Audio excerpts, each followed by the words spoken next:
Good afternoon, everyone. I hope you're having a really lovely day. It is a sunny blue sky day here in Melbourne. I think it's going to get to about 27, or it's probably already there. It was starting to get quite toasty when I was down giving the garden a quick water. I wanted to pop online today and share with you some of my inspiration for the upcoming Roxy Journal of Stitchery Down the Garden Path stitching project. So I try and buy as many of my things secondhand because I think there's enough things out in the world that I like to actually reuse and upcycle and recycle, and I also do that with my books as well. It's also a way to keep my craft nice and affordable, and also to help charities as well. So these two books that we're going to have a look at together today, they've both come from the Brotherhood of St. Lawrence. They've got a website called Brotherhood Books. Let me just check exactly what the website address is. I was looking at it just a moment ago. Just bear with me. Brotherhood Books, all one word, .org.au. I'll post it below as part of the story description as well. So these, I think, were like around $5 or $6 each of them. So a real bargain for books that are actually really lovely. So let's start with this Sue Newhouse collection. Let's just check that we're on screen. Yep. So it's called Hand Embroidered Country Scenes, and it's by Search Press. Looks like it's actually barely been used. I guess that's the way with a lot of craft books. So Sue Newhouse is from Cheshire in the UK.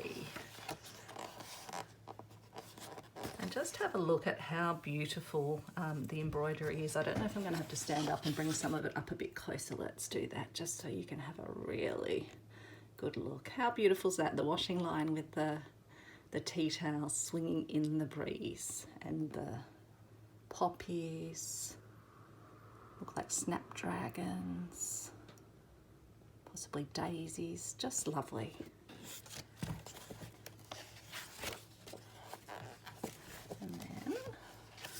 So there's an index of different sections of the book, and then there's a rose arch. It's just got such amazing 3-dimension to it, and so under each of them it describes how it's been comprised, what it includes in it.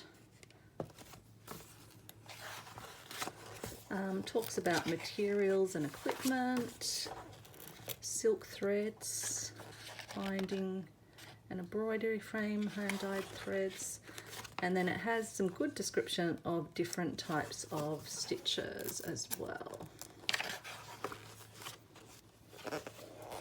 And then has a nice little examples of how to create different flowers, so that's definitely going to be helpful. And then a garlic wood. Let's just have a look at that a bit closer up. Hopefully I'm not making you feel sick with the book winding up and down. I just love that. It is gorgeous. I don't think I've ever seen a garlic wood. Maybe we don't get them in Australia. And then the cornfield with the little poppies popping out. I've definitely seen lots of those. Or wheat fields, in fact. I've seen those in Italy.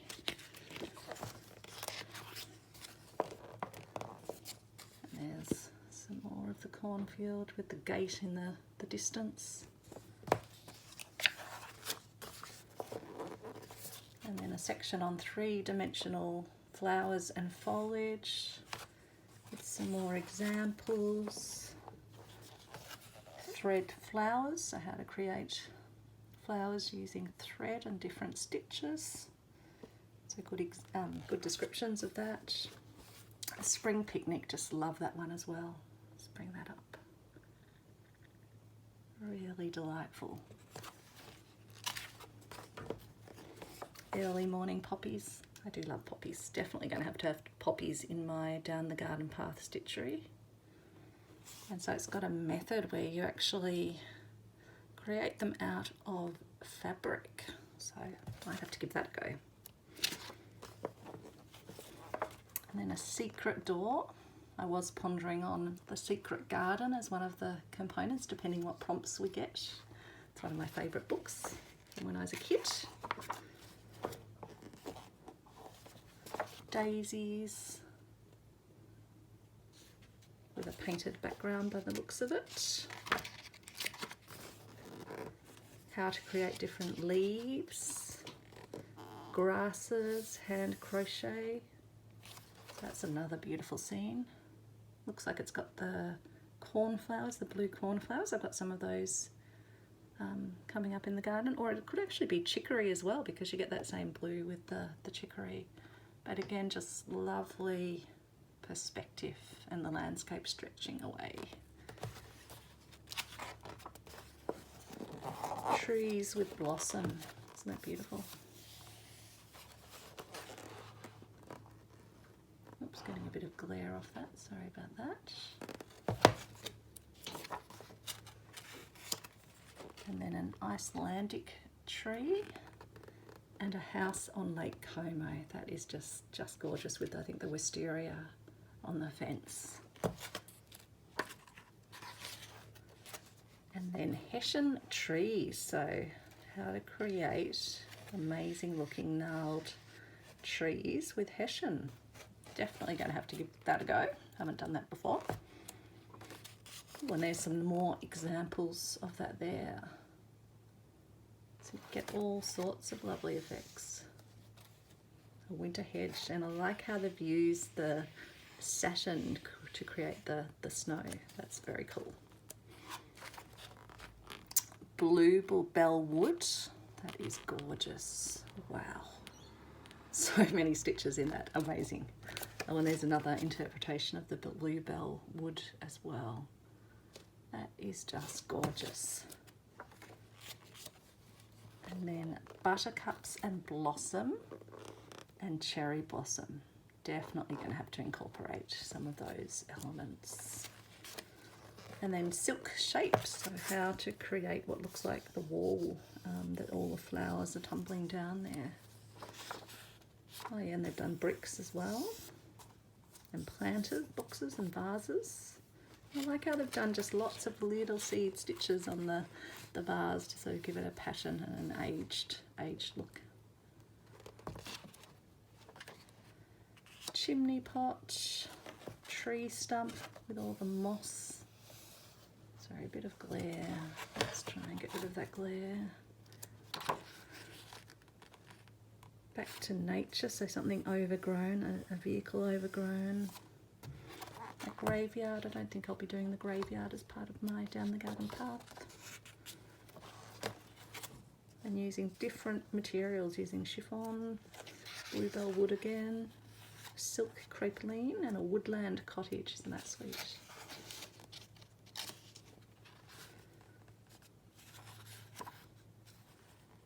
Wow. And creating layers which are then attached to what looks like a painted background. Really interesting. Oh wow, and that's the finished product. Very cool. Woodcutter's cottage. Look at all that. And miniature objects. They could definitely come in handy. Lazy summer days. Houses in Tuscany. Kitchen garden. Definitely think I've got to have something about the productive garden in my Down the Garden path. Italian garden. Just delightful. Rockery. That's great. Seashore.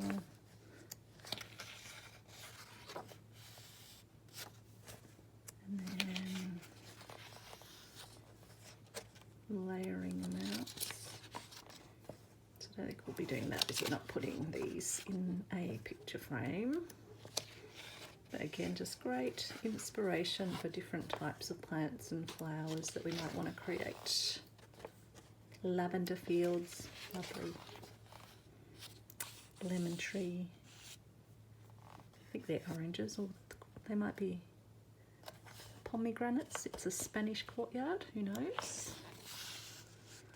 trellised garden. There you go. So almost 100 pages of inspiration there. So let's then jump on to the next one. Just switch that light off because I think that's giving us a bit of glare. Yes, it is. So we've got Painting with Thread by Kit Nicole, Embroidered Pictures to Make and Cherish. Okay. So yeah, originally the book was $27.95 US, or Canada $41.95. But as I say, I think I got it for just a few dollars. And this one literally does not feel like it's actually been opened up or used before, which is just amazing. Now look at those sunflowers. How absolutely lovely is that? So I think the fabric has been painted and then had the stitching over it, but just look at the different graduations of colour and the different stitches outlining it. It's just delicious. Oh, look at the windmill scene on the garden with the statue. Just, yeah, amazing, amazing detail. Wow, look at that scene. Lots of long strokes, but creating a really amazing country scene. I'm just going to have a little sip of water.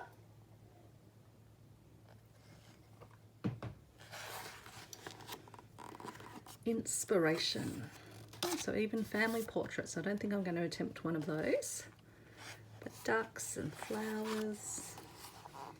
Planning your painting. So this book talks a fair bit, I think, about painting as well as about the embroidery. So composition, using colour combinations. Oh yeah, and there's that beautiful scene that we were looking at before with the sunflowers. So contrasting colours, the yellow and the purple and the green. Pictorial effects, so reflections, falling water, ripples, shadows, light on water. That will be really handy to have a go at doing those. Mass, the mass of a tree or shrub in leaf can be depicted in a number of ways. French knots, all the different things you can do with French knots. Density and sequins and beads. Wow, pansies. I love, love, love that, and love how they've created it. Definitely going to have to borrow from that as well. A little butterfly up there. Gorgeous. And again, it has a section on materials, a range of things that you can use. And I think, yeah, our materials are only limited by our imagination. And things to get started with, including how to create your designs. And then painting, so basic colours, which will be handy because I haven't done that much painting on fabric at all, really. So I'll definitely give that a go in this upcoming project. 3D effects, stump work. I know the girls, Rachel and Sarah, have talked about how their mum used to do stump work, wire work. How cute, little pants there. Training, don't think we need to worry about that. Stitch library, oh look at that scene. Boats, castle or church in the background. And then stitches, which is again a great refresher of different stitches to do, and I like how it shows each of the stages in it as well as some examples of it. That's really handy.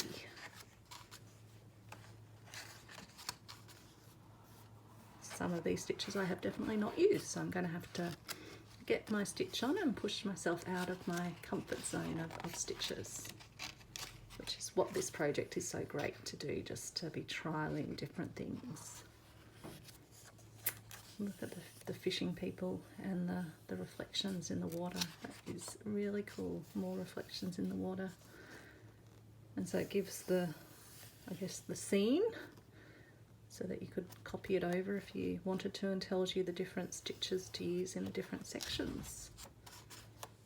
And goes through step by step to create it. And then sailing boats, Again, not as relevant to this challenge, but I'm sure there's some aspects of it that could be really useful. Down the lane. Now that's similar to down the garden path, and a lovely way to create a path-like look. Let's just bring that up to the camera a little bit. Can you see that? How lovely. Just love that sort of that golden hour look to it, that magic time of the day in the afternoon when the sun's not that harsh sun, it's just that golden light. And again, it's got a diagram for how it can be done with just using 4 different types of stitches, and then step by step of each of the aspects. I love how they've done the little houses in the background, so simple but just really evokes the houses. Fishing, we won't worry about looking at that one.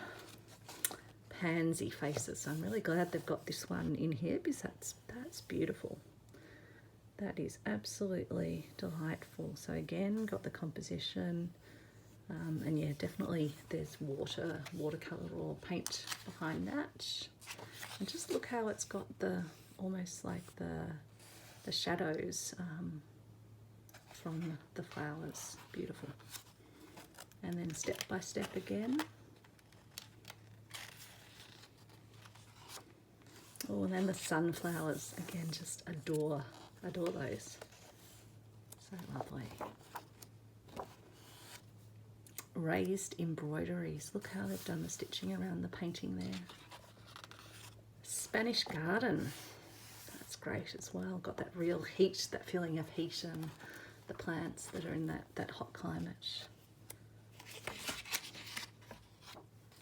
Again, good step by step. Cake shop. Sweet. By the fire.